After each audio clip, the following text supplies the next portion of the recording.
Hello, this is Dr. Grande. Today I have a couple of questions. Can President Trump be removed from office by invoking the 25th Amendment or through impeachment?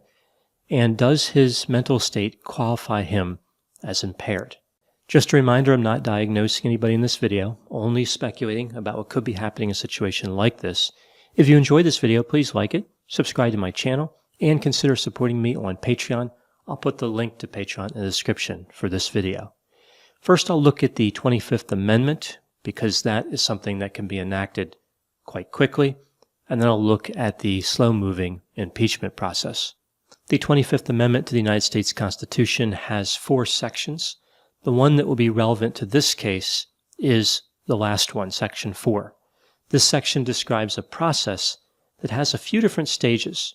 The first stage would occur when the Vice President and a majority of the cabinet members put together a written declaration and send it to both houses of Congress.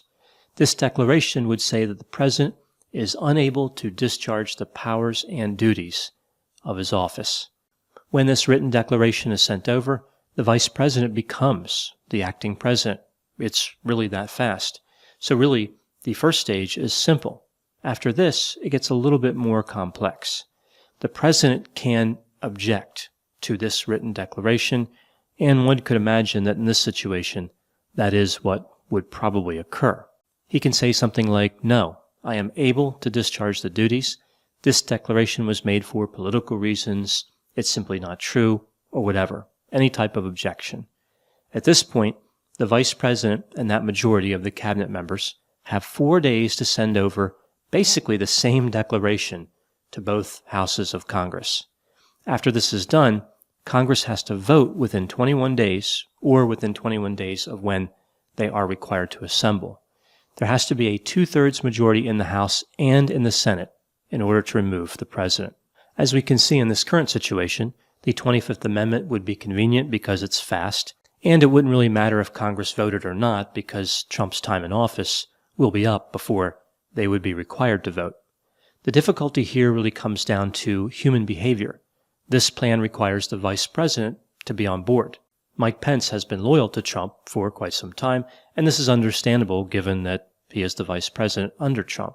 By doing something like this, Pence would essentially be saying that he bet on the wrong horse, that he believed something for 4 years that perhaps he should not have believed. After excusing the narcissistic behaviors and all the other bad behaviors, it would be tough at this point for Pence to say that Trump has to go. Furthermore, there's the issue of the main assertion of the amendment. Is the President unable to discharge the powers and duties of the office of President? Does this standard cover mental health symptoms or personality abnormalities, or does it refer to something more concrete, like being physically unconscious? I think it's reasonable to believe that it would cover both types of situations, mental and physical health. Many mental health professionals have made the assertion that Trump may have a mental disorder called narcissistic personality disorder. I have discussed this before. There's no way to know for certain, but again, this is something that many mental health professionals have discussed. Interestingly, the presence or absence of any disorder, like narcissistic personality disorder, doesn't really matter for this situation. Pence does not need to be aware of an official diagnosis from anyone to know if Trump should stay as president or not. He can make the decision simply by looking at Trump's behavior. He could believe that Trump does not have any disorder at all and still believe that he's impaired. Narcissists are very effective at taking a person and turning them against their own values, making them betray themselves. They usually do this through small boundary violations. The manifestation of narcissistic characteristics at first don't seem to be overly offensive. People say, oh, that person's just a little arrogant, or they're just really confident. They have an active imagination. That's how they explain all the fantasies. And then they just let it go. But then at some point, the real test comes along. A point in time when the victim of a narcissist, or even a person just near the narcissist, has to have the courage to stand up against them. They have to have the courage and integrity to admit that they made a mistake by letting the narcissist cross all those boundaries, even if each boundary violation, again, seems small at the time. I think that one of the most important indicators of flexible thinking is when somebody can change their mind on a topic in which they initially had a high degree of confidence. I imagine a member of a jury sitting along with 11 other jury members and hearing a prosecutor talk about how they were sure the defendant was guilty. The juror starts thinking to themselves, this person definitely did it. But then after hearing the defense, they start to wonder.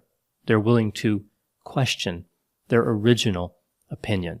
I don't think the 25th Amendment will be invoked. The insidious nature of narcissism affords protection in this case. Imagine two burglars who break into two different houses. Both come face to face with a homeowner gripping a handgun. The first one tries to flee, hoping the homeowner won't shoot them in the back. The second one convinces the homeowner that they are the greatest burglar who ever lived. They will revolutionize breaking into houses. It's going to be a big business. The homeowner should really be honored because the burglar chose their house. The homeowner will be legendary for having hosted such an amazing burglar. The homeowner needs to move out right away because the burglar would like to have some alone time. He also convinces the homeowner not to call the police. Which burglar should be more frightening to the homeowner? What about impeachment? Well, the president can be impeached even after the 25th Amendment is invoked. They are independent processes. No president in U.S. history has ever been impeached twice, and no president has ever been convicted. The difficulty with impeachment is that it takes time and a large amount of agreement among lawmakers. It is a two-part process. The first part is the House votes on whether to impeach. Essentially, this is equivalent to an indictment. It only takes a simple majority for this stage. The charges are listed in the articles of impeachment. The president can be impeached for treason, bribery, or other high crimes and misdemeanors. So it's kind of a broad description. Misdemeanors in particular, that covers a lot of ground. So as we can see, this has nothing to do with incapacitation based on mental health symptoms or based on anything. It is actual criminality that is at issue. After this, there is a trial. The House becomes the prosecutor, the Senate is the jury, the Chief Justice of the Supreme Court is the judge. The president can offer a defense. 2/3 of the senators must agree to convict. If they don't, the president is acquitted.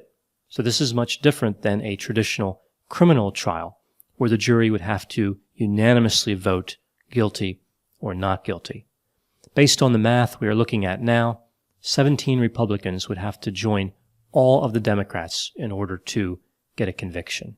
In the event of a conviction, a simple majority of the senators is then required to disqualify the president from ever holding any office of honor, trust, or profit under the United States.